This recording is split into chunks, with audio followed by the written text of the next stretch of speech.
बिस्मिल्लाहिर्रहमानिर्रहीम। अस्सलाम वालेकुम नाज़रीन, मैं आपकी मेज़बान अना यूसुफ और प्रोग्राम सिटी 10 में आज का टॉपिक बहुत अहम है। अहम इसलिए मैं कह रही हूँ क्योंकि आपके बच्चे आपके लिए, मेरे बच्चे मेरे लिए, हम सब के बच्चे हम सब के लिए बहुत अहम होते हैं।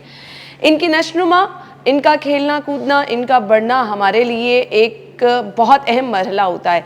बट कुछ चीज़ें जिनको शायद हम इग्नोर कर देते हैं, जो खामोश होती हैं, हमारे बच्चे उसका शिकार होते हैं और हमें पता नहीं होता। आपका बच्चा मोटा होता चला जा रहा है, आपके बच्चे को कुछ ऐसे सिम्टम्स हैं जो कि अनयूजुअल हैं, उनको तो बिल्कुल इग्नोर नहीं करना चाहिए। बच्चों में एक ऐसा मर्ज जो कि बढ़ता चला जा रहा है, आज हम उसकी बात करने वाले हैं। सिम्टम्स पे गौर कीजिएगा, अलामात को गौर से सुनिएगा, इलाज की तरफ जाना वक्त की अहम ज़रूरत है। अगर आपके बच्चे में ये अलामात हैं तो जान लें आपका बच्चा डायबिटीज़ का शिकार है। परेशान होंगे आप, बच्चों में शुगर का मर्ज क्यों बढ़ता चला जा रहा है, वजूहात इसकी जानेंगे, इलाज इसका जानेंगे और आपको करेंगे मोहतात। डॉक्टर शहराम हमारे साथ मौजूद हैं जो कि चाइल्ड स्पेशलिस्ट है। प्रोग्राम में खुशामदीद कहेंगे एंड यस, एक बहुत अहम पार्ट प्रोग्राम का हिस्सा होगा जिसमें हम बच्चों की डाइट भी आपको बताएंगे। अस्सलाम वालेकुम डॉक्टर साहब। वालेकुम सलाम। ठीक ठाक हैं आप? जी जी, शुक्र अल्हम्दुलिल्लाह। बच्चों में शुगर बढ़ती चली जा रही है? जी डेफिनेटली बच्चों में शुगर बहुत तेज़ी से बढ़ती चली जा रही है।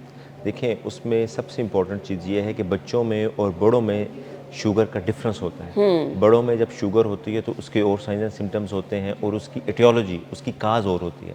लेकिन बच्चों में शुगर की अलामात भी और होती हैं और उसकी काज भी और होती है। बड़ों में जो होती है वो होती है इंसुलिन रेजिस्टेंस की वजह से, कि इंसुलिन जो कि शुगर को कम करती है वो कम तो हो रही होती है, लेकिन उसकी रेजिस्टेंस जो होती है वो हो जाती है कि वो असर करना छोड़ देती है। लेकिन बच्चों में ये होता है कि जो इंसुलिन है वो बननी ही बंद हो जाती है। इसको कहते हैं insulin type 1 diabetes mellitus. Type 1 diabetes बच्चों को होती है, इंसुलिन बनना बिल्कुल बंद हो जाती है। खतरनाक है? बिल्कुल, डेफिनेटली खतरनाक है, जानलेवा है। बिल्कुल।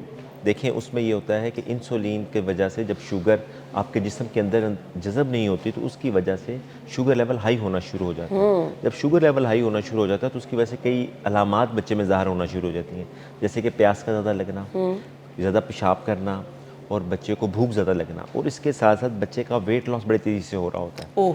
बच्चों में और बड़ों में थोड़ा सा डिफरेंस ये होता है कि बड़ों में अगर इंसुलिन रेजिस्टेंस हो तो वो थोड़ी देर में बाद में प्रेजेंट करते हैं, तो वो ज़्यादा सीरियस कॉम्प्लिकेशंस के साथ प्रेजेंट नहीं करते। लेकिन बच्चों में अगर ये टाइमली डायग्नोज ना हो और उनका पता ना चले बच्चों को और माँ बाप को कि ये क्या बीमारी है, हमारे बच्चे को क्या हो रहा है, तो बच्चे बड़ी सीवियर कंडीशन में, कोमा की कंडीशन में हमारे पास प्रेजेंट करते हैं। बच्चों में अगर शुगर कंट्रोल ना हो, माँ बाप को पता ना चले, तो बच्चे कोमा की सूरत में वो प्रेजेंट करते हैं। तब पता चलता है आपको जब आपका बच्चा होश खो बैठता है। इस वक्त से आपको बचना है। डॉक्टर साहब अलामात पे ज़रा रोशनी डाल दे ताकि पेरेंट्स जो है इस चीज़ का ख्याल करें। देखें, जैसे मैंने पहले बताया है, अगर बच्चे को प्यास यकदम ज़्यादा लगना शुरू हो जाए, पेशाब ज़्यादा करना शुरू कर दे, भूख ज़्यादा लगना शुरू हो जाए और उसके साथ बच्चे का वेट लॉस होना शुरू हो जाए, तो ये अलामात हैं इनिशियल, जिसमें बच्चे को आपने ज़रूर अपने डॉक्टर को जाके चेक करवाना है, क्योंकि ये इस अलामात के बिना पे वो फिर टेस्ट करा के देखेंगे। क्योंकि इनिशियली अगर शुगर लेवल हाई है तो उसमें बच्चों में हमें, क्योंकि इंसुलिन बन नहीं रही होती, फ़ौरन इंसुलिन देनी पड़ती है। तो जिसकी वजह से अगर इंसुलिन ना दें तो बच्चों में तेज़ाबियत होनी शुरू हो जाती है, जिसे हम कहते हैं डायबिटिक कीटोसिडोसिस। कीटोसिडोसिस ये है कि बच्चे की सांस की रफ्तार तेज़ होना शुरू हो जाती है, पानी ज़्यादा निकलने की वजह से डिहाइड्रेशन होना शुरू हो जाती है और उसकी वजह से अक्यूटली बच्चों के गुर्दों पे, जिगर पे, ब्रेन पे असर आना शुरू हो जाता है। अगर वो ज़्यादा देर तक परसिस्ट कर जाए और एमरजेंसी में आप ना लेके जा सकें तो बच्चे की जान को भी खतरा हो सकता है। जितने मेन ऑर्गन हैं वो डैमेज होना शुरू हो जाते हैं, वो मुतासर होना शुरू हो जाते हैं। डेफिनेटली। देखिए, किस एज के बच्चों को डायबिटीज़ का खदशा है? देखें, जो पीडियाट्रिक एज ग्रुप है, हम तो 1 साल से बाय बर्थ से लेके 18 ईयर्स तक हम इसको लेते हैं। लेकिन जो आजकल बच्चों की जो रेंज है वो किसी भी एज के बच्चों को हो सकती है। अच्छा। बर्थ पे भी इवन बच्चों को होती है। अच्छा। लेकिन उसकी भी मॉनिटरिंग करके देखते हैं। बाज़ वक़्त वो स्ट्रेस रिड्यूस होती है जो पैदाइश के बाद न्यूनेटल लाइफ में होती है, लेकिन बाद में जो बच्चों में होती है उसके बहुत सारे फैक्टर्स हैं। जेनेटिक फैक्टर्स हैं, एनवायरमेंटल फैक्टर्स हैं, और इसके अलावा आपकी डाइट रिलेटेड चीज़ें हैं और एक्सरसाइज है, जैसे कि एनवायरमेंटल फैक्टर्स में ये सारी चीज़ें आपको कोइंसाइड करके आपकी एग्रीवेट कर देती हैं सिम्टम्स। डॉक्टर साहब, बच्चों में, बड़ों में तो हमने ये सुना शुगर हो गई तो फिर वो ताहियात रहेगी, आपको अपना लाइफस्टाइल ऐसा मैनेज करना है कि जिसको आपने कंट्रोल में रखना है तो आप सही रहेंगे। बच्चों की शुगर भी यही है? डेफिनेटली ये मैं मैसेज ज़रूर देना चाहूँगा कि कुछ बीमारियाँ ऐसी हैं, ठीक है, कि अगर वो एक दफ़ा हो जाएं बच्चों में और बड़ों में, उसके इलाज ताहयात रहता है, सारी ज़िंदगी देना पड़ता है। कुछ लोग, क्योंकि जो लोगों को, बच्चों को शुगर हो जाती है या कोई ऐसी बीमारी हो जाती है, तो लोग अपना कहते हैं कि जी हमारा बच्चा किसी तरीके से ठीक हो जाए, किसी हकीम के पास चले जाते हैं, किसी दूसरे डॉक्टर्स के जो कि वेल इक्विप्ड या वेल एजुकेटेड नहीं है, उनके पास चले जाते हैं, तो वो कहते हैं कि जी आपके बच्चे की शुगर ठीक हो जाएगी। ऐसा बिल्कुल नहीं होता। शुगर एक दफ़ा हो गई है तो इसका इलाज सिर्फ बच्चों में, ख़ास करके टाइप 1 डायबिटीज़ में, इंसुलिन लगाना ही है। इंसुलिन लगा, वो ताहयात लगती रहेगी। ताहयात लगती डॉक्टर साहब, रहेगी। बच्चों में मेल लड़कियों में या लड़कों में टेंडेंसी किस में है ज़्यादा, या इक्वली चांसेस होते हैं? देखिए, ज़्यादातर लड़कों में भी होती है और अच्छा। लड़कियों में इक्वली है ऑलमोस्ट। ओके। ठीक है, लेकिन उसमें ये जो होता है कि ज़्यादातर दोनों इक्वली हो सकती है। इसमें कोई बाज़-औक़ात किसी ख़ास ग्रुप में, किसी ख़ास मुल्क में बच्चों में, लड़कों में ज़्यादा है, किसी में लड़कियों में ज़्यादा, लेकिन ऑलमोस्ट जब रेशो देखी जाती है तो ऑलमोस्ट इक्वल ही है। एक सवाल बड़ा अहम है, मेरे ज़हन में आया। हमारे यहाँ ना हर चीज़ को सोशली वो किया जाता है। इस बच्चे को तो बचपन से शुगर थी, इसकी तो शादी नहीं होगी, ओहो इससे शादी ना करना, इसके बच्चों में ना हो जाए, इसकी बीवी को मसला ना हो जाए। डॉक्टर साहब, इससे आपकी शादीशुदा ज़िंदगी मुतासर हो सकती है अगर एक बच्चे को बचपन ही से शुगर है, इंसुलिन पर है, वो उसका इलाज हो रहा, वो बड़ा हो गया, अच्छा लाइफस्टाइल था, अच्छी ज़िंदगी गुजार ली, शादीशुदा ज़िंदगी मुतासर हो सकती है? देखें, जब आप सही तरह मैनेज करेंगे, सही तरह कंट्रोल करेंगे, तो शादी का कोई इशू नहीं है, शादीशुदा लाइफ का कोई इशू नहीं है। डॉक्टर साहब, ये हमारे यहाँ सोशली इन चीज़ों को देखा जाता है, गौर किया जाता है। डेफिनेटली खानदान में किसी ने बता दिया उसके बच्चे से तो कोई शादी नहीं करेगा। नहीं, ऐसा बिल्कुल नहीं होता। अगर कोई बंदा अपनी शुगर सही तरह कंट्रोल कर रहा है और उसको सही तरह मैनेज कर रहा है तो वो एक हेल्दी लाइफ गुजारेगा। बस मसला ये है कि अपनी शुगर को कंट्रोल करें। आजकल तो बहुत ज़्यादा मैनूवरिंग आ गई है, बहुत ज़्यादा चीज़ें आ गई हैं जिसमें आप बहुत अच्छा कंट्रोल कर सकते हैं। आप 27 डेज़ का, 3 मंथ्स का कंटिन्यूस BSR मॉनिटरिंग है, शुगर की मॉनिटरिंग की डिवाइसेस हैं जो कि आपकी शुगर नॉर्मल लेवल पे रखती हैं और आपको मैसेज देती हैं कि जी आपकी शुगर इस वक्त बढ़ गई है, आप इंसुलिन लगाएं। और इस तरह इंसुलिन पंप भी मौजूद हैं जो कि कंटिन्यूस आपकी डाइट के मुताबिक आपको इंसुलिन पुश करते रहते हैं बॉडी में। लेकिन वो ज़्यादा थोड़े से महंगे हैं, लेकिन इसका आपकी ज़ाती ज़िंदगी से भी और आपकी शादीशुदा ज़िंदगी में भी कोई असर नहीं होता अगर आप बच्चे को या ख़ुद को सही तरह मैनेज कर रहे हैं। हाँ, अगर आपकी डायबिटीज़ सही तरह मैनेज नहीं कर रहे, उसकी ट्रीटमेंट नहीं कर रहे, उसको प्रॉपर फॉलोअप नहीं कर रहे, तो उसकी वजह से बच्चों को मसला हो सकते हैं। और एक चीज़ मैं ये भी बताऊं कि ये ऑटोइम्यून डिजीज़ है बच्चों में, टाइप 1 डायबिटीज़। बच्चों में टाइप 2 भी हो सकती है और इसकी और भी कई टाइप्स हैं। मोडी है, मैच्योरिटी ऑनसेट डायबिटीज़ है, जो कि थोड़े से एडल्ट जाके बच्चों को जो थोड़े से बड़े हो रहे होते हैं उसमें होती है। लेकिन इसमें आपको बताने वाली ज़रूरत ये है कि अगर किसी को डायबिटीज़ हो जाती है तो ये सिर्फ डायबिटीज़ के लिए नहीं, दूसरी चीज़ों के लिए भी देखना पड़ता है। उन बच्चों में आपकी थायराइड का मसला हो सकता है, उन बच्चों में आपकी सीलिएक डिजीज़ का मसला होने के चांसेस ज़्यादा बढ़ जाते हैं as compare to other community. तो और भी कई चीज़ें हो सकती हैं। तो इसलिए जब भी आपके बच्चे को या बड़े को भी किसी ये डायग्नोज हो जाए डायबिटीज़, तो उसको एज ए सीरियस लें और उसका प्रॉपर फॉलोअप कराएं और इसकी प्रॉपर मॉनिटरिंग करें। क्योंकि इसकी जो कॉम्प्लिकेशंस होती हैं, एक होती हैं एक्यूट, जैसे कि फ़ौरन हो गई कि खून में शुगर लेवल बढ़ गई तो डीके हो गया, ज़्यादा प्यास लगने, डिहाइड्रेशन हो गई, पानी की कमी हो गई। कुछ होती हैं लेट, जैसे कि गुर्दों पे असर, आँखों पे असर, स्किन पे असर। और हम इसको कहते हैं कि, या जो बड़े ये कहते थे हमारे सीनियर्स, कि शुगर इज जस्ट लाइक कि जैसे दीमक लग गई हो जिस्म को, अंदर से खोखला करते चले। अगर आप मॉनिटरिंग नहीं करेंगे क्योंकि ये आपके जिस्म के हर हिस्से पे असर करती है, आपके स्किन से लेके आपकी नर्व्स तक, आपकी वेसल्स तक, आपके दिल तक, दिमाग तक, हर चीज़ पे असरअंदाज होती है, आंखों पे। तो इसलिए इसको हम कहते हैं मल्टी डिसिप्लिनरी अप्रोच। जब भी डायबिटीज़ हो जाए तो आपने सिर्फ एक डॉक्टर को चेक नहीं कराना, उसमें मल्टी डिसिप्लिनरी अप्रोच। लेकिन एक डॉक्टर रखे, एक स्पेशलिस्ट रखे, क्योंकि आपके बच्चे की ज़िंदगी का मसला है। ये इधर उधर इस डॉक्टर के पास चले गए, अब इस डॉक्टर के पास, ये भी आपके बच्चे की सेहत के लिए बहुत खतरनाक हो सकता है। बच्चों में मोटापा शुगर का बाइस है। ब्रेक के बाद आके आपको बताएंगे, स्टे विद अस।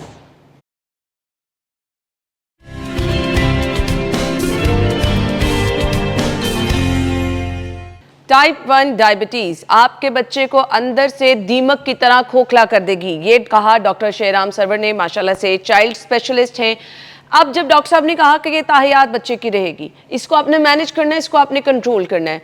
मैनेजमेंट में, कंट्रोल में, जो कि हमारे अपने हाथ में, खुराक का बहुत बड़ा हाथ है। आयशा नासिर माहिर ग़िज़ायात हमें ज्वाइन कर चुकी हैं। अस्सलाम वालेकुम। वालेकुम अस्सलाम। ठीक ठाक है आप? मैं बिल्कुल ठीक, आप बताइए। अलामात तो हम जिक्र यहाँ पे तस्करा कर चुके हैं। Type 1 diabetes, Ayesha type 1 diabetes जिन बच्चों को है उनकी खुराक क्या होनी चाहिए? अच्छा अना, इसमें कोई ये नहीं है कि आपने बिल्कुल सारा कुछ छोड़ देना है, बस थोड़े से हेल्दी ऑल्टरनेटिव की तरफ आ जाना है। बहुत सारे बच्चे ये करते हैं, उन्हें लगता है रोटी चावल कार्बोहाइड्रेट्स बिल्कुल छोड़ देने हैं आपने, और सिर्फ आपने गोश्त, जिसे हम कीटो डाइट भी कहते हैं या जिसे हम एटकिंस भी कहते हैं, उसकी तरफ आ जाना है। बेसिकली बच्चे को खुद तो नहीं पता, माओं को या उनके जो पेरेंट्स हैं उनको ये लगता है कि अब हमने कार्ब्स को बिल्कुल नलीफाई करना है। और दूसरा एक और concept I am sure doctor साहब ने भी डिस्कस किया होगा, वो ये होता है कि ये रिवर्स हो जाएगी उससे, टाइप 1 उससे रिवर्स हो जाएगी। अगर हम गोश्त बिल्कुल खाते रहेंगे और हम रोटी चावल खाएंगे नहीं तो हमें इंसुलिन की जरूरत ही नहीं पड़ेगी, तो आहिस्ता आहिस्ता ये हमारी ठीक हो जाएगी। ऐसा नहीं होता। अब आपने रोटी चावल खाने हैं, लेकिन जहाँ सफ़ेद रोटी की ऑप्शन है वहाँ आपने होल व्हीट रोटी की तरफ, होल ग्रेन रोटी की तरफ, होल ग्रेन में भी आप प्रेफर ये करें जौर गंदम मिक्स कर लिया, ताकि ग्लाइसेमिक इंडेक्स जो है वो आटे का हम कम से कम रख सकें। अब आ जाती है अगली चीज़ राइस की। राइस में ब्राउन राइस भी हमारे पास ऑप्शन है, वाइट राइस भी, बट ब्राउन राइस में आर्सेनिक ज़्यादा है जो कि कैंसरस हो सकता है। तो उसमें फिर बेहतर हमारे पास ऑप्शन ये है कि आप वाइट राइस के अंदर ही थोड़ी सी कॉलीफ्लावर मिक्स कर ली, या वाइट राइस की बजाय आप किनुआ की तरफ चले जाएं, उसका ग्लाइसेमिक इंडेक्स लो है। खाना बच्चे ने वही सारा कुछ है जो मार्केट में अवेलेबल है, जो चीज़ें हैं। अब नगेट्स की अगर हम बात करें, नगेट्स बच्चे को घर पे बना के देना शुरू कर दें, ब्रेड क्रम्स उस पर मिनिमल रखें, एयर फ्राई करना शुरू कर दें, बच्चा मांगेगा चीज़। ये नहीं होगा कि जो मार्केट में चीज़ें अवेलेबल हैं बच्चा नहीं मांग रहा, बच्चे खाने को दिल नहीं कर रहा, ऐसा नहीं होने वाला। अब लेट से बच्चा आपका कहता है कि मुझे खाना है, लेकिन वो डायबिटिक है, मंगाएं उसको, लेकिन उसके ऊपर से बंस रिमूव करके उसको टॉर्टिया रैप, जो हेल्दी टॉर्टिया है या किनुआ की रोटी हो गई, उसी में वो सारा कुछ जो है वो दे दें। लेकिन वंस इन अ वाइल उसको ट्रीट दे देने में या उसको एक चीट मील दे देने में कोई हर्ज नहीं होता। ठीक है, डाइट कंट्रोल होनी चाहिए। हम कोल्ड ड्रिंक्स की बात करते हैं, हम बात करते हैं कि अच्छा जी शुगर के मरीज के साथ रिलेट कर दिया जाता है ना कि मीठा नहीं देना, मिठाई से दूर रखना है, ड्रिंक्स से दूर रखना है, ऐसा इस टाइप में तो कुछ नहीं है। देखिए, अगर आप मीठा या ड्रिंक्स वगैरह बच्चे को देते हैं ना, उसके बाद आपने इंसुलिन की यूनिट उसके बढ़ा देने हैं, जो कि मुझे ये लगता है कि बहुत कोई हेल्दी अप्रोच नहीं होती कि अब आप सब कुछ ही खिलाए जा रहे हैं। थोड़ा सा देखिए, आप और मैं एहतियात नहीं करते मीठा खाते हुए, आप और मैं भी तो एहतियात करते हैं, लेकिन जब हम टाइप 1 डायबिटिक पेशेंट की तरफ आते हैं, हम कहते हैं नहीं बढ़ा दो, यूनिट्स बढ़ा दो, जो खाना है बच्चे ने वो खा ले। उससे क्या होता है, बच्चा ओबेसिटी की तरफ भी जाना शुरू कर सकता है, बच्चे की ज़ाहिर है शुगर जो है वो अनस्टेबल होना शुरू हो जाती है, एग्रेसिव वेट लॉस की तरफ भी वो जाना शुरू कर सकता है, किडनीज भी उसकी इफेक्ट हो सकती है।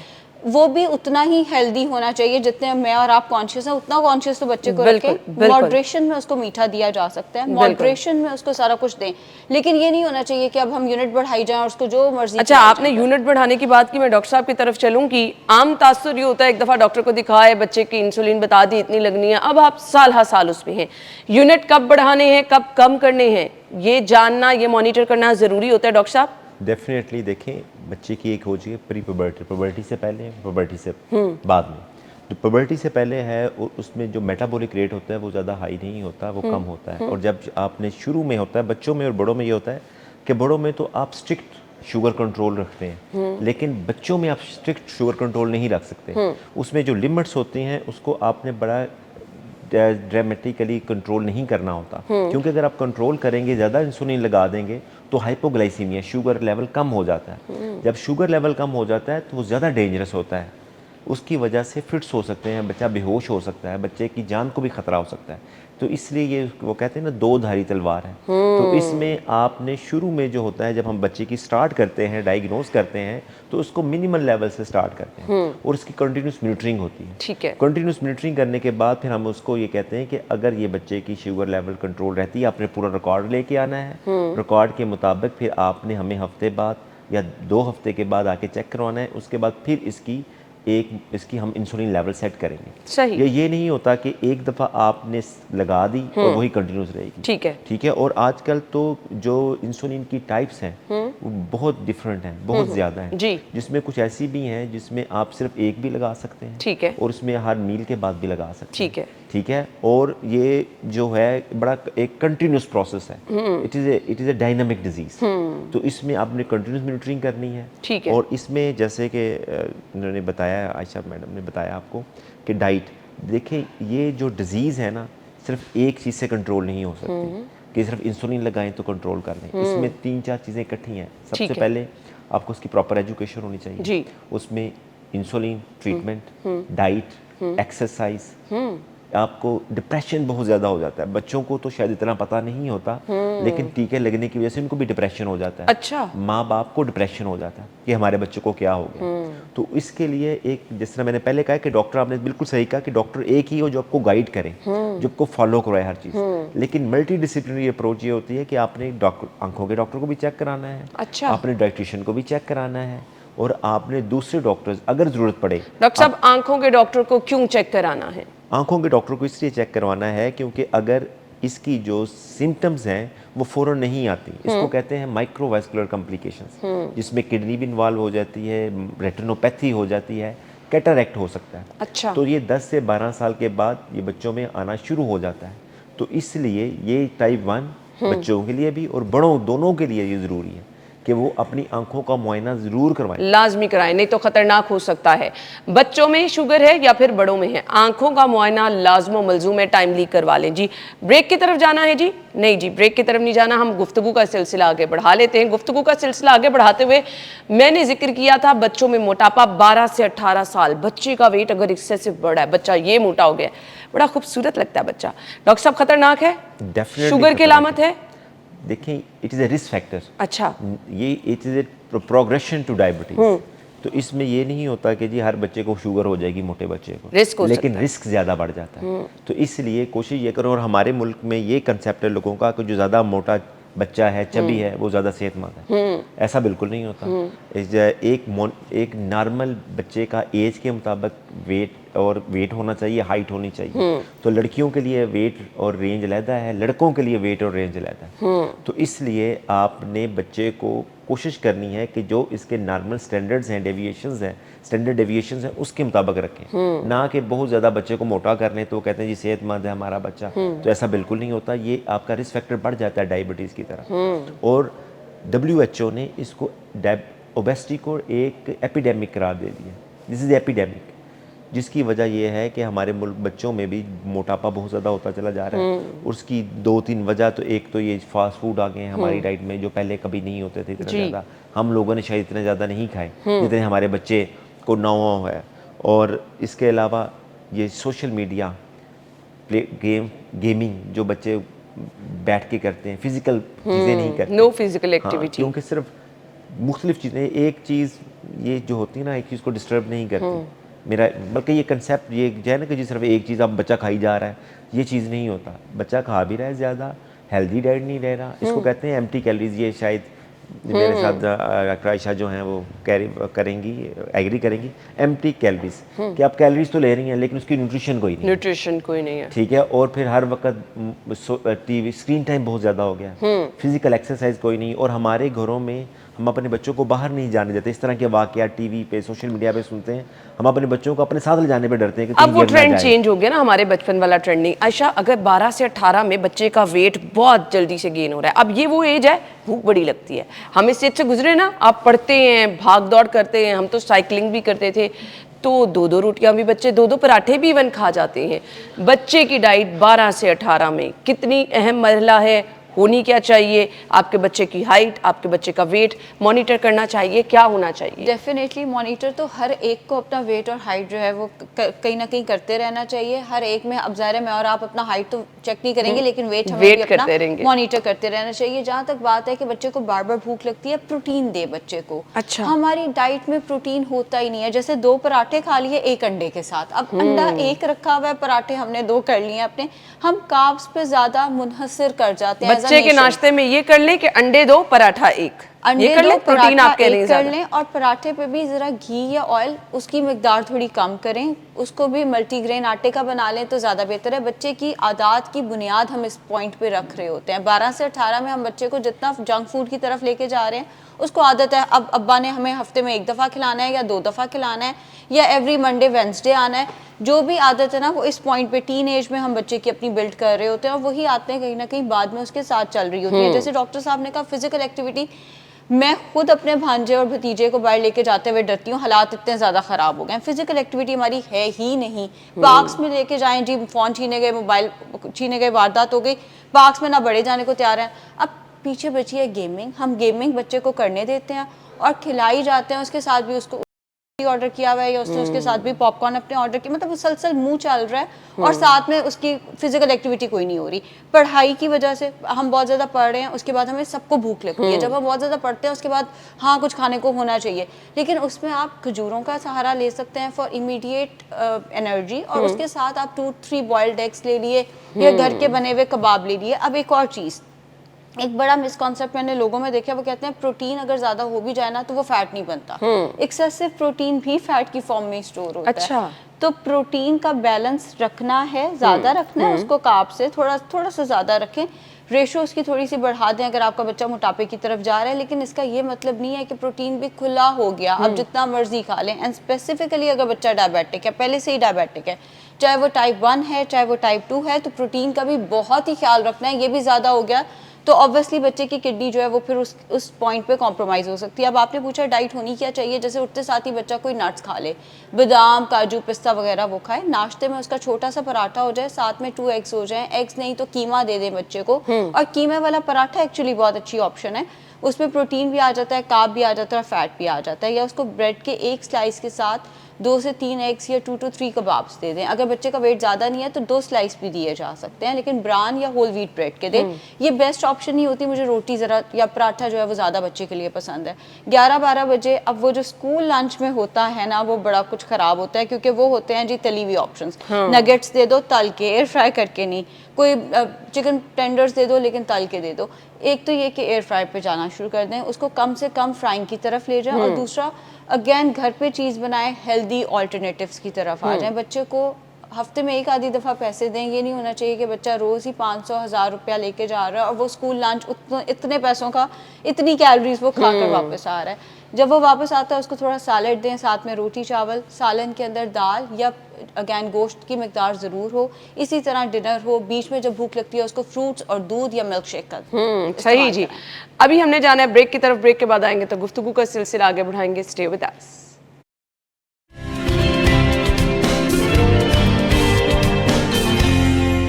Welcome back. गुफ्तगू का ये मरहला इसलिए भी अहम है कि शायद स्टार्ट सही नहीं होता। अगर माँ को ड्यूरिंग प्रेगनेंसी शुगर है तो डॉक्टर साहब वो बच्चे में चली जाएगी? देखिए ऐसा नहीं होता। अच्छा। अगर माँ को शुगर, इसको कहते हैं गेस्टेशनल डायबिटीज़, प्रेगनेंसी के दौरान अगर माँ को शुगर हो जाए तो बच्चों, उसको गेस्टेशनल डायबिटीज़ कहते हैं। उसमें ये होता है कि बच्चे में चांसेस बढ़ जाते हैं। ये होता है कि जिन माओं को या उनके फादर को शुगर है तो जेनेटिकली वो पूरी डिस्पोज ज़रूर होते हैं कि उनको शुगर होने के चांसेस बढ़ जाते हैं। लेकिन अगर आप उनको वो रिस्क फैक्टर्स और बढ़ा देंगे उसके, तो उनके शुगर होने के चांसेस और बढ़ जाएंगे। जैसे कि अगर माएँ अपने बच्चे को एक तो प्रेगनेंसी के दौरान अपनी शुगर कंट्रोल करें, हेल्दी डाइट रखें, और उसके बाद मोस्ट इम्पॉर्टेंट ये चीज़ तो मैं कहता हूँ कि आप बार बार इसको एक स्लोगन के तौर पे रखें कि माएँ अपने बच्चे को दूध खुद बताएं, खुद पिलाएं। जब तक वो खुद पिलाएंगी नहीं तो उनके लिए भी अच्छा है, माँ के लिए भी अच्छा है, बच्चे के लिए भी अच्छा है। जब मेरे पास पेशेंट्स आते हैं तो मैं सबसे पहले उनको ये कहता हूँ कि अपने फ़ायदे पढ़ें कि माँ को क्या फ़ायदे हैं। ठीक है, जिसमें ब्रेस्ट कैंसर नहीं होता, ओवेरियन कैंसर नहीं होता, मोटापा नहीं होता, एक नेचुरल कंट्रासेप्शन है। ये तो वो हैं जो कि एक नॉर्मल है। इसके अलावा बहुत से फैक्टर्स हैं जो कि माँ को बहुत ज़्यादा, मैं इसलिए बता रहा हूँ कि माँ को ये सुन लें ताकि उनको ये एक मोटिवेशन हो कि वो अपना दूध पिला सकें। और दूसरी चीज़ ये है, एक फिर मैं ये कहता हूँ कि एक तो हम डॉक्टर्स रिकमेंड करते हैं ना कि जी ये पी लें, ये पिलाएं, ये चीज़ खाएं, ये चीज़ ना खाएं। एक अल्लाह का हुक्म है कि माएँ अपने बच्चों को 2 साल तक पिलाएं। हम फिर भी ये कहते हैं कि जी एक्सक्लूसिव ब्रेस्ट फीडिंग के 6 महीने तक अपना दूध पिलाएं। उसमें इतने फ़ायदे हैं कि आप उसका अंदाज़ा नहीं लगा सकते कि बच्चे के लिए, बच्चे की ज़हनी ग्रोथ के लिए, बच्चे की जिस्मानी ग्रोथ के लिए, हर चीज़ के लिए वो एक्सीलेंट है। और उन जो बच्चे माओं का दूध पीते हैं, बड़े होके ये स्टडीज़ हैं कि उन बच्चों में शुगर होने के चांसेस कम होते हैं, उन अच्छा। बच्चों में ऑटोइम्यून डिजीज़ होने के चांसेस कम होते हैं, हाइपरटेंशन कम होता है, उन बच्चे की जो है mental wellbeing as compare to दूसरे बच्चों से ज़्यादा अच्छी होती है। यानी ये शुरू वाले 2 साल आपको पूरी ज़िंदगी फ़ायदा दे रहे होते हैं। डेफिनेटली। और ये कंसेप्ट है 1000 डेज ऑफ लाइफ, कि आपकी जो लाइफ की डिपेंडेंसी है ना माँ के ऊपर, वो from the day of conception शुरू हो जाती है। जैसे ही माँ ने कंसीव किया बच्चे को अपने पेट के अंदर, यूट्रस के अंदर, तभी से ये स्टार्ट हो जाता है। अगर आप उस वक़्त बच्चे की माँ की खुराक बेहतर रखेंगी, उसकी एक्टिविटीज़ अच्छी रखेंगी, तो वो बच्चे पे असरअंदाज होंगी। और जो माँ खाती है उसका असर ये नहीं होता कि सिर्फ ब्रेस्ट फीडिंग के दौरान ही जाता है, उसका असर प्रेगनेंसी के दौरान भी बच्चे पे होता है। सही। जो बच्चे माँ की खुराक पे डिपेंडेंट होते हैं, जैसे कि जो माँ खाती है उसका असर बच्चे की टेस्ट पे जाता है, और वो बच्चे प्रेफर करते हैं चीज़ें खाना लेटर एज में। तो इसलिए माँ को चाहिए कि अपनी खुराक बेहतर रखें, हेल्दी डाइट रखें। और हमारे जो मुल्क में ना ये ट्रेंड अभी आया है प्रोसेस्ड फूड का, क्योंकि हमारे लोग जो पहले थे वो ऑर्गेनिक डाइट करते थे, ताज़ा सब्जियां घर से लेके आके फ़ौरन ताज़ा गोश्त आता था, हर ऐसे ही रोज़ है। खाना बनता था। अब ये जो हो गया है जी, घर जो ताज़ा चीज़ लेके आते हैं उसको भी फ्रीज़ कर लेते हैं, 2-2 3-3 दिन फ्रिज में जी, रख लेते ऐसे ही हैं। है। तो इसलिए उन चीज़ को अवॉइड करें, कोशिश ये करें कि फ्रेश चीज़ें खाएं। फ्रेश चीज़ खाने से आपकी जो न्यूट्रिशन ज़्यादा बेहतर होती है, ज़्यादा अच्छी चीज़ें होती जी। है। ये ज़्यादा बेहतर बता सकती हैं कि स्टोरेज के बाद क्या चीज़ें का चेंजेस आती है आपकी डाइट में, क्या मसले मसाइल हो सकते हैं। लेकिन हर चीज़ को बैलेंस खाएं। और एक चीज़ मैं ये भी कहूँगा कि ना, अक्सर माएँ कहती हैं कि इन्होंने भी, डॉक्टर आयशा ने भी कहा है कि जी कि वो नगट्स बना देती हैं, ये बर्गर बना देती हैं। तो मैं उनको ये कहता हूँ ये भी फास्ट फूड ही है। जो आप घर में बना के देती हैं, उनका ये कंसेप्ट है कि जी जो बाहर वाला है वो फास्ट फूड है, जो मैं बना के दे रही हूँ ये फास्ट फूड नहीं है। ऐसा बिल्कुल नहीं है। अगर आप नगट्स घर में बना के दे रही हैं वो भी फास्ट फूड है। अगर आप बर्गर बना के, पैटी बना के घर दे रही हैं वो भी फास्ट फूड है, क्योंकि वो प्रोसेस्ड है ना, उसकी कैलोरी ज़्यादा है, उसमें न्यूट्रिशन कम है।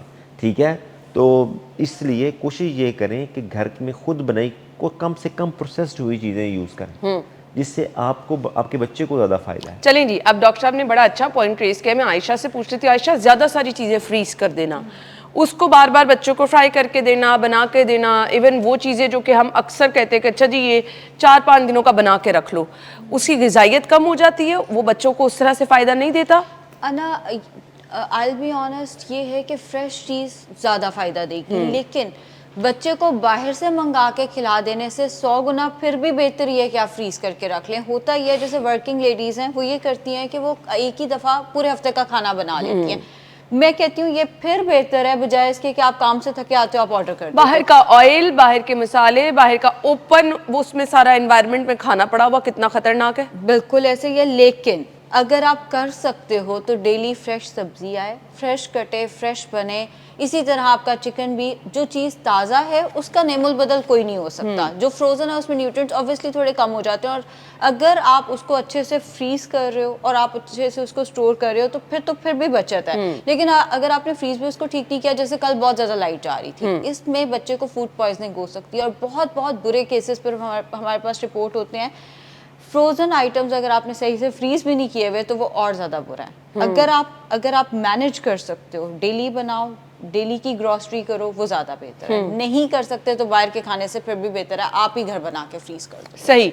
बच्चों में डायबिटीज़ जानलेवा हो सकती है। कौन से ऑर्गन आपके एकदम तबाह हो जाते हैं, आपके पास रिवर्सल का कोई चांस नहीं होता अगर कंट्रोल नहीं? डॉक्टर साहब देखें, मैंने जैसे पहले आपको बताया ना कि एक होती है क्यूट कॉम्प्लिकेशन। फ़ौरन अल्लाह ताला का निज़ाम ऐसा है, अल्लाह ताला ने इंसान को इतना कमज़ोर नहीं बनाया कि फ़ौरन हर चीज़ ख़राब हो जाए। इसको टाइम लगता है, जिसे इस चीज़ को, इसको कहते हैं माइक्रोवास्कुलर एंड मैक्रोवास्कुलर कॉम्प्लिकेशंस। ठीक है, उसमें जब बच्चे को एक दफ़ा शुगर हो जाती है तो हम उसकी बेस लाइन कहते हैं कि जी आप अपनी बेस लाइन करवाएं। जैसे कि उसके हम फ़ोटोज़ लेते हैं, आँखों के फ़ोटोज़ लेते हैं, RFTs करवा लिए, LFTs करवा लिए, जिस्म की दूसरी चीज़ों के टेस्ट करवा लिए, बता दिया। तो उसमें जो कॉम्प्लिकेशंस आती हैं यूजुअली बच्चों में, अगर सही तरह से कंट्रोल भी कर रही हैं तो 10 to 12 ईयर्स के बाद आनी शुरू होती हैं। ठीक है, अगर आपकी प्रॉपर मॉनिटरिंग नहीं है तो। लेकिन अगर आप मॉनिटरिंग है तो वो बेसिकली टेन्योर बढ़ जाता है। ठीक है, तो इसमें आपने ये कोशिश करनी है कि आप शुगर को कंट्रोल करें। उसमें जैसे मैंने आपको बताया कि मॉनिटरिंग बार बार कराएं, चेकअप करवाएं, ठीक है। डॉक्टर साहब बड़ा अहम सवाल है, बड़ों में तो शुगर चेक करने का तरीक़ेकार होता है ना, आपने वो यहाँ से ब्लड का एक कतरा निकाला, बच्चों में कैसे चेक करते हैं? बच्चों में भी इसी तरह ही चेक करते तो माएँ तो बड़ी परेशान होती हैं, बार बार बच्चों का खून निकाले, दिन में एक ही दफ़ा चेक करने की ज़रूरत होती है कि अब उसके शुगर लेवल को देखते हुए मेंटेन करने के लिए 3-4 दफ़ा भी आपको देखना पड़ जाएगा? देखें, जब इनिशियली जब बच्चे की डोज सेट करनी होती है तो उसकी 6 से 7 दफ़ा करते हैं, एक खाना खाने से 6 पहले। से 7 दफ़ा आपने बच्चे के नीडल लगानी है, एग्जैक्टली, ब्लड निकालना है। डॉक्टर साहब ये तो डिप्रेशन, बच्चा एक अलहदा से उसमें फेज में चला जाता है। देखें, आइडियली मैं बात कर रहा हूँ, आइडियली जब बच्चे को आपने इसकी इंसुलिन लेवल सेट करना है, क्योंकि प्री मील पोस्ट मील आपने इसके मुताबिक उसकी शुगर लेवल चेक करनी है, उसके मुताबिक फिर एडजस्ट करने में आपको हफ्ता 10 दिन हम इस तरह की स्ट्रिक्ट मॉनिटरिंग करते हैं। माँ बाप को ये बताते हैं कि ये फॉलो करें। अच्छा। लेकिन इसके अलावा और भी कई टूल्स आ गए हैं, लेकिन वो एक चीज़ ये है कि हम यहाँ पे ओवरऑल पूरी सोसाइटी के लिए मैनेज कर रहे हैं चीज़ें।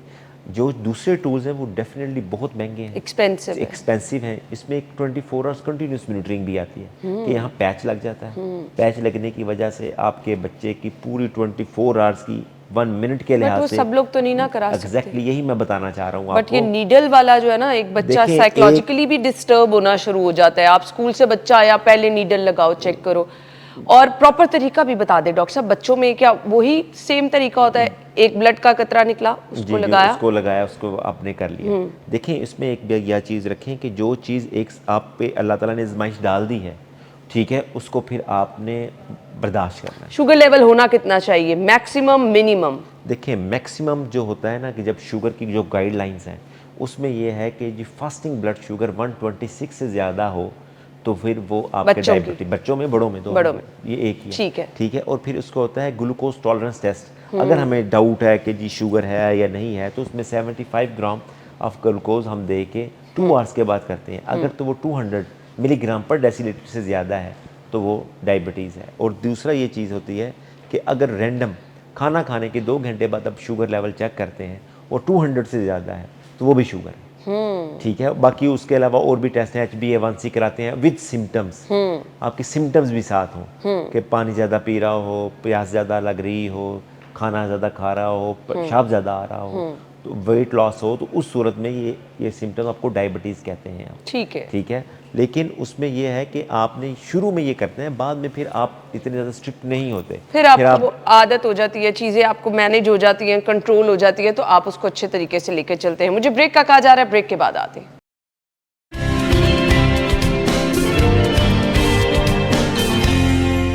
Welcome back once again. क्योंकि मैं भी एक माँ हूँ, ये बड़ा दर्दनाक मरहला है।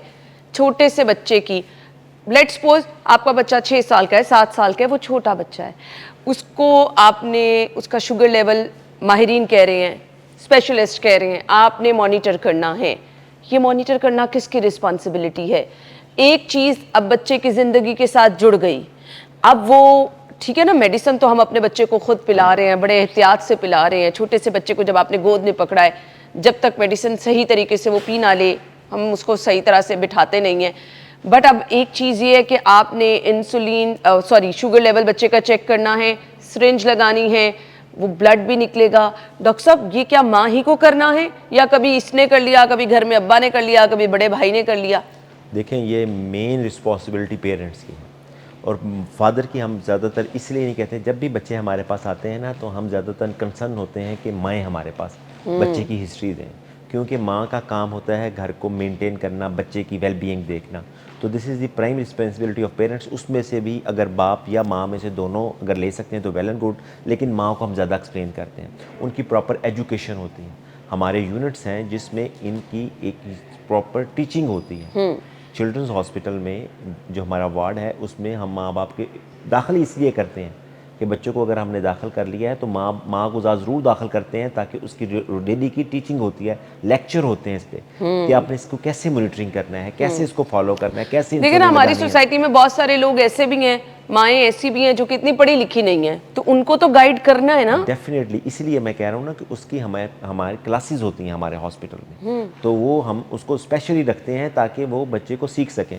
क्योंकि इंसुलिन अगर आप एक जगह पे भी लगाते जाएंगे ना, क्योंकि एक जगह पे लगाने की वजह से उसकी सेंसिटिविटी कम हो जाती है, दर्द कम होना शुरू हो जाता अच्छा। है, और उसके साथ उसकी एब्जॉर्प्शन, उसकी जज़ब होने की सलाहियत भी कम हो जाती है, जिसकी वजह से इंसुलिन की कम लगने की वजह से, जज़ब होने की वजह से शुगर लेवल बढ़ जाता है। इसलिए आपने वो पोजीशन रोटेट करनी होती है, Change और करनी। कहाँ कहाँ लगनी है, कैसे कैसे लगनी है, किस टाइम लगानी है, इसकी प्रॉपर एजुकेशन होती है। तो वो ये आसान काम नहीं है, इसलिए आपने उसको फॉलो करना है, नंबर 1। नंबर 2, जो बच्चा छोटा है, जो बच्चा चीज़ों को समझ नहीं सकता, क्योंकि बच्चे भागते हैं और सिरिंज लगने के डर से तो हमें भी डर लगता है, ठीक है, बिल्कुल तो ऐसे ही। बच्चों तो फिर बच्चे हैं तो वो रोते हैं, लेकिन माँ का काम है कि थोड़ा सा दिल सख्त करें, बच्चे अपने बच्चे की ज़िंदगी के लिए, अपने बच्चे की सेहत के लिए, और ख़ुद लगाएं। क्योंकि अगर थोड़े से छोटे, हमने ये भी देखा है कि थोड़े से जो बड़े बच्चे भी होते हैं, जैसे कि जो 7th 8th क्लास के या 10th क्लास के, वो भी अपनी इंसुलिन बाजू का स्किप कर जाते हैं, बाजू का खेलते हुए, बाजू का डर की वजह से या किसी और चीज़ की वजह से। तो उसकी वजह से फिर बच्चे जब आते हैं तो वो, मैंने जैसे आपको कहा है ना, एक्यूट कॉम्प्लिकेशन में आते हैं, DKA, डायबिटिक कीटोसिडोसिस में, जो कि सीवियर कॉम्प्लिकेशन है, उसमें जान जा सकती है बच्चे की, डिहाइड्रेशन की वजह से, नमकियात की कमी बेशी की वजह से। तो इसलिए आपने डेली की डेली मॉनिटरिंग करनी है, माँ बाप ने। अगर बच्चे बड़े भी हो गए हैं, ठीक है, तो फिर भी आप उसको फॉलो करें कि भाई लगाई है या नहीं लगाई है, इसकी डाइट क्या ले रहे हैं, ज़्यादा बदपरहेज़ी तो नहीं कर रहे। और एक आपके ये प्रोग्राम से मैं ये भी करूँगा कि इंसुलिन की स्टोरेज, उसको रखना, ये भी इम्पोर्टेंट है। अगर आप इंसुलिन को अगर आप गर्म जगह पे रख देंगे या सही तरह नहीं रखेंगे, तो उसकी एफिकेसी, उसकी सलाहियत कम हो जाती है, ख़त्म हो जाती है बाज़ का। तो अगर आप इंसुलिन लगा भी रही हैं तो उसका फ़ायदा नहीं होता। अच्छा। हाँ जी, तो इसलिए आपने इंसुलिन को अपने फ्रिज में रखना है, कैबिनेट में नहीं रखना, अंदर करके रखना है। और जो गरीब लोग हैं, जो कि फ्रिज वगैरह अफोर्ड नहीं कर सकते, उसमें फिर हम जो कहते हैं कि घड़े के अंदर, जो कि पिक्चर, अब तो कंसेप्ट है कि नहीं, शायद पेरी फ्रीज में, जहाँ पे नहीं है, कमरे के अंदर रखना है जहाँ पे टेम्परेचर रिलेटिवली कम हो, बर्फ़ के टुकड़े लेके रखें ताकि उसका टेम्परेचर मेंटेन रहे, बाहर वो कम ना हो, क्योंकि अगर वो भी नहीं रखेंगे मेंटेन गैर मेयारी इंसुलिन भी अगर आप लगाते चले जा रहे हैं, क्योंकि बेतहाशा ना हम सस्ती करके गैर मेयारी ले लें तो फायदा कोई नहीं है उसका। बिल्कुल सही बात है। और ना एक ये चीज़ मैं कहूँगा, लोगों का ना लोगों का लोगों पे एतमाद ख़त्म होता चला जा रहा है एक दूसरे के ऊपर। अगर कोई चीज़ किसी को गाइड करता है तो वो कहते हैं कि शायद इसका कोई इंटरेस्ट है। देखें, कोई भी डॉक्टर हो या कोई भी मेडिकल से रिलेटेड बंदा हो, उसकी कोशिश ये होती है, माँ बाप के बाद मैं अक्सर लोगों को ये कहता हूँ कि माँ बाप के बाद जिसकी शदीद ख्वाहिश होती है कि पेशेंट ठीक हो जाए या बच्चा बेहतर हो जाए या बड़ा बेहतर हो जाए, वो डॉक्टर होता है, क्योंकि वो चाहता है कि उसका पेशेंट वेल हो, बेहतर हो। तो इसलिए उन पे इत्मीनाद करें, उन पे कोशिश करें, जो वो मेडिसिन कहें, जिस तरह ये बहुत कहें, अहम मरहला है। वो आप ज़रूर लगवाएं। और अगर उससे फ़र्क नहीं पड़ता तो उसको मिस ना करें, बाज़ तो उसके एडजस्टमेंट में टाइम और लग रहा होता है। तो इसलिए आपने अपने डॉक्टर को फॉलो करना है और इसको अच्छे तरीके से आपने लेके चलना है, अपने डॉक्टर के साथ राब्ते में रहना है। डायबिटीज़ का शिकार जो बच्चा है, शुगर का शिकार, लीन अगर होता जा रहा है, बहुत कमज़ोर होता चला जा रहा है, माएँ कहती हैं तो खाना भी ज़्यादा नहीं खा रहा, इंसुलिन भी मैं टाइम पे लगा रही हूँ, शुगर लेवल भी इसका मैं टाइम से चेक करती रहती हूँ, मैं इसकी मॉनिटरिंग करती हूँ, खुराक में ऐसी क्या चीज़ है जो कि उसको हेल्दी रख सकती है? अना, इसमें ना जब मैं पेशेंट का रिकॉल लेती हूँ, खुराक भी ठीक होती है, सब कुछ ठीक होता है, मसला कहाँ आ रहा होता है, कोई फिजिकल एक्टिविटी या वेट ट्रेनिंग नहीं होती। अच्छा। पेशेंट को एक, अगेन, जो शुगर का पेशेंट है ना, उसको हम प्रोटीन भी ज़्यादा नहीं, बहुत ज़्यादा नहीं दे सकते, कार्ब्स भी बहुत ज़्यादा नहीं दे सकते, फैट्स भी बहुत ज़्यादा नहीं दे सकते। तो अगर हमें इनका वेट गेन कराना है तो इनके लिए physical activity and that too weight training बहुत ज़्यादा इंपॉर्टेंट होती है। जहाँ तक खुराक की बात है, उसमें आप अपने हाथ के बराबर, ये जो पूरा हाथ है, इतना ग्रिल्ड चिकन या फिश दिन में ज़रूर इस्तेमाल करें अगर आप अफोर्ड करते हैं।